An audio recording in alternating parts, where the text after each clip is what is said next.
Okay. Last time கூட வந்து லாவரன் sir உங்களுக்கு வந்து ஒரு ஹீரோவாக நடிக்கிறதுக்கு வாய்ப்பு கொடுத்தாரு. இந்த அனுபவம் எப்படின்னா?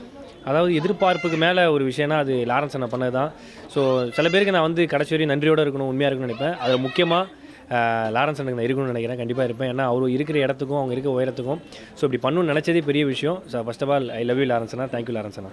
ஆனால் நீங்கள் வந்து இப்போ வளரும் வந்து நடிகராக வந்துட்டு இருக்கீங்க. நீங்களே வந்து இப்போ பொதுமக்களுக்கு ஆம்புலன்ஸ் செய்கிறதா இருக்கட்டும், அது ஒரு இளைஞருக்கு வந்து பைக் வாங்கி கொடுத்தது மாதிரி சமூக சேவையில் நிறைய ஈடுபட்டு வரீங்க.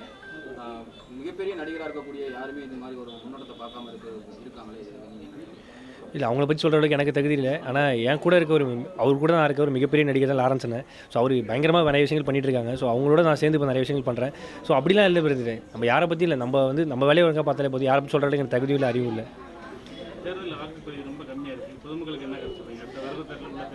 பொதுமக்கள் தான் எனக்கு கருத்து சொல்லணும். நான் பொதுமக்கள் கருத்து சொல்கிற அளவுக்கு எனக்கு அறிவில்லை. நான் என்னுடைய ஓட்டு போட்டேன். 2026 விஜய் வந்து சட்டமன்ற தேர்தலில் நிற்பாருன்ற மாதிரி வருது. 20 வருஷத்துக்கு முன்னாடி நடித்த கில்லி படம் வந்து நேற்று வந்து ரீலான்ச் பண்ணியிருந்தாங்க. அதோட வரவேற்பு வந்து தாக்கத்தை ஏற்படுத்துமா 2026 எலெக்ஷன்? எனக்கு அந்த தாக்கத்தை ஏற்படுத்துமா? எனக்கு அரசியல் அந்தளவுக்கு தெரியாது. அந்தளவுக்கு எனக்கு சென்ஸ் இல்லை, அறிவு இல்லை. நேற்று கில்லி படம் பார்த்தேன், ஹவுஸ்ஃபுல்லு. நான் ஃபஸ்ட் ஷோ பார்த்தேன். வேறு மாதிரி இருந்துச்சு, வேறு லெவலில். இப்போ எப்படி ஃபஸ்ட் டே வந்து அப்போ ரிலீஸ் ஆச்சோ அதே மாதிரி தான் இப்போயே இருந்துச்சு. ஒவ்வொரு சீனாக வேறு லெவலில் இருந்துச்சு. படம் தாறுமாறு. தேங்க்யூண்ணா, நன்றிண்ணே, தேங்க்யூ ஸோ மச். செய்திகளை உடனுக்குடன் தெரிந்து கொள்ள உடனே சப்ஸ்கிரைப் பண்ணுங்க.